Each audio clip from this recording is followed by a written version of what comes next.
We are starting with the chapter Factors of Production. So, this is the class 8, chapter 7, does the factors of production.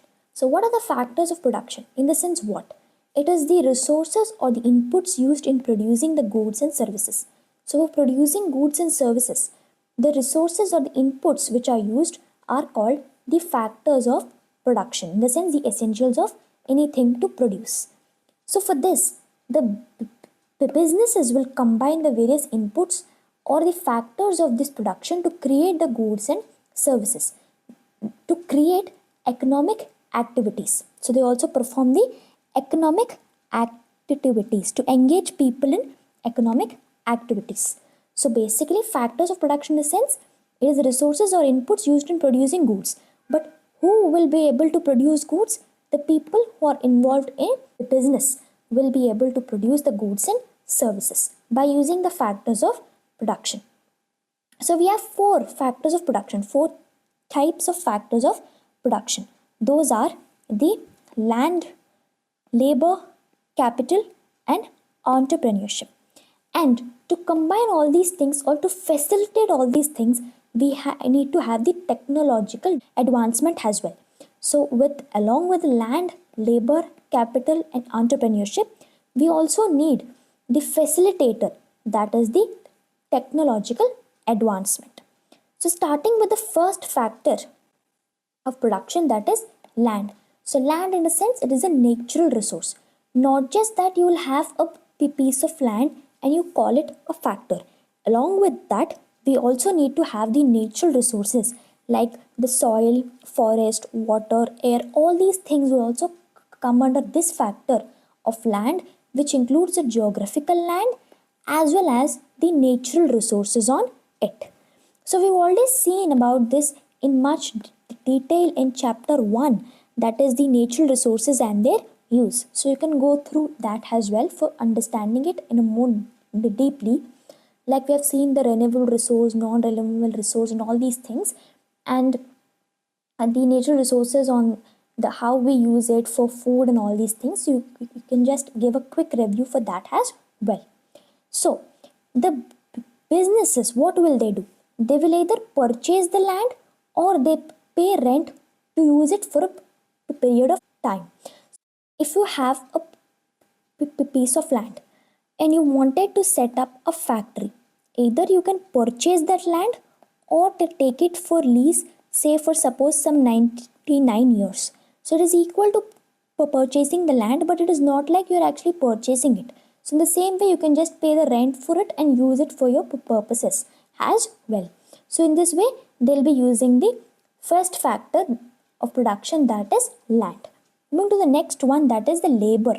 So labor, in the sense, it has both physical and mental effort. So labor will involve the human resources. So what is a human capital? It is the specialized skills, knowledge, abilities, expertise required to perform that labor. So labor, in the sense, it is physical plus mental effort. To perform this, you will need the human capital. So what is a skill? Skill, in the sense, it is ability to do an activity or job well with practice and training. So along with practice and training, when you will be able to do a job properly, then it will become your skill to perform that particular job. So that is why human capital is very, very important.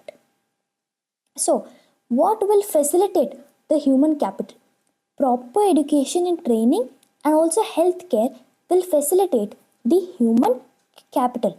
So for suppose if you have proper training, your productivity will be more, and if you're healthy, your productivity will be more.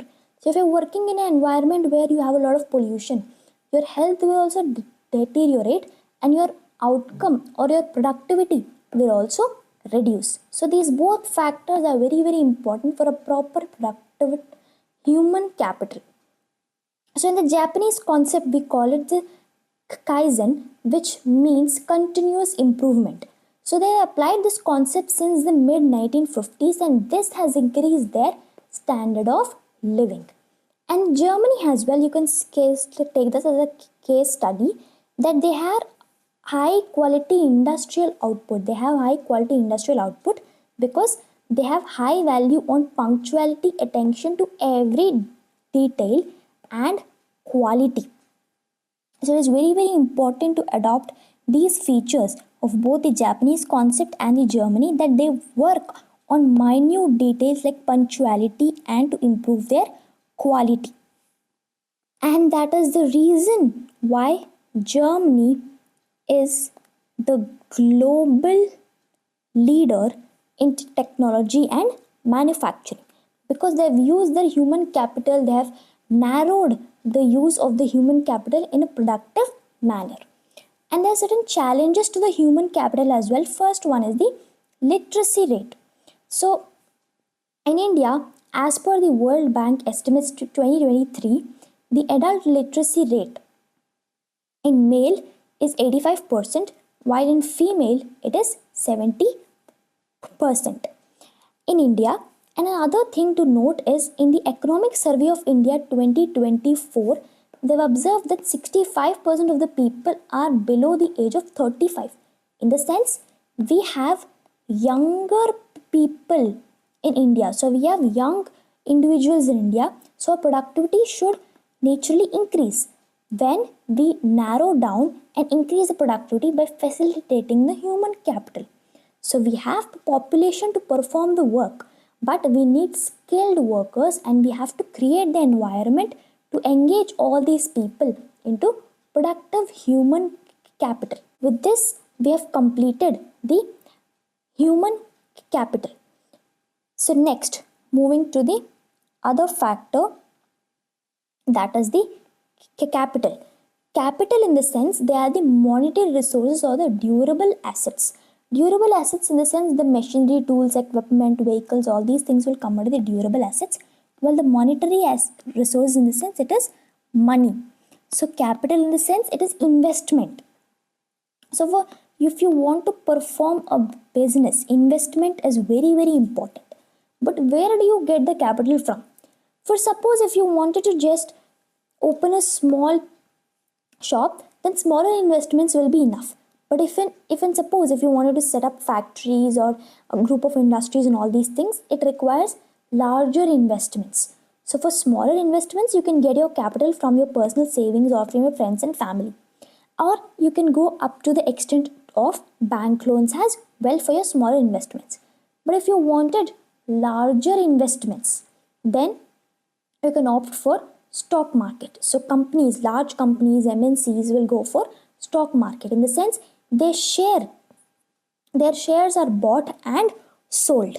So in this way, they will be able to raise the money from the public by offering them a share of the profit, which is known as the dividend. So basically, for suppose if this is all the investment which a company needs, so this much is already available for that company. They were able to raise the investments until this portion. So for the remaining portion, they will be selling the company shares, and the public will be buying and selling these shares.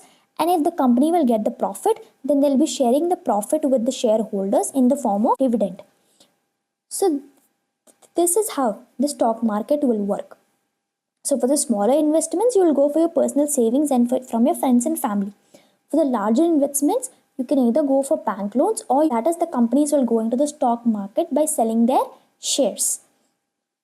So in this way, they will be able to raise their capital. So with this, we have completed the capital as well. Now moving to the entrepreneurship. Entrepreneurship in the sense, it is starting your own business or creating something new to solve a problem. So suppose there is some problem in the society and you have found some innovative solution to it, and then you will start your own business or creating something new for finding the solution of that particular problem, then it will become entrepreneurship. So you will become an entrepreneur. So the startup is a similar way, that is the entrepreneur venture with limited resources. They'll start with limited resources, but they'll focus on rapid growth and expansion, and also using the technology as well. So this is the main purpose of startup, that they will seek rapid growth and expansion, but they'll have to start with limited resources. So what will an entrepreneur basically do? So he is the one who will identify a problem and find an innovative solution, and then they'll be risking and investing the money and their time on that particular thing which they have actually thought, the solution which they have thought, and then they'll be taking some key decisions to operate the business, and then they'll combine the various factors of production, that is the land, capital, investments, and the entrepreneurship, everything, and they will be combining all these factors of production and finally contribute for the welfare of the society. So whatever business you take, at the end of the day, they'll contribute to the welfare of the society. Finally, we'll be reading the case study which is provided in the NCERT about J.R.D. Tata, who was an entrepreneur, industrialist, and philanthropist. Jahangir Ratanji Dadobhai, J.R.J. Tata, was one of India's greatest entrepreneurs and played a key role in building modern India. He was born in 1904 and became the head of the Tata Group, one of the largest business groups in the country. He believed that businesses should not only make money but also help society. He started India's first airline, Tata Airlines, in 1932, which later became Air India.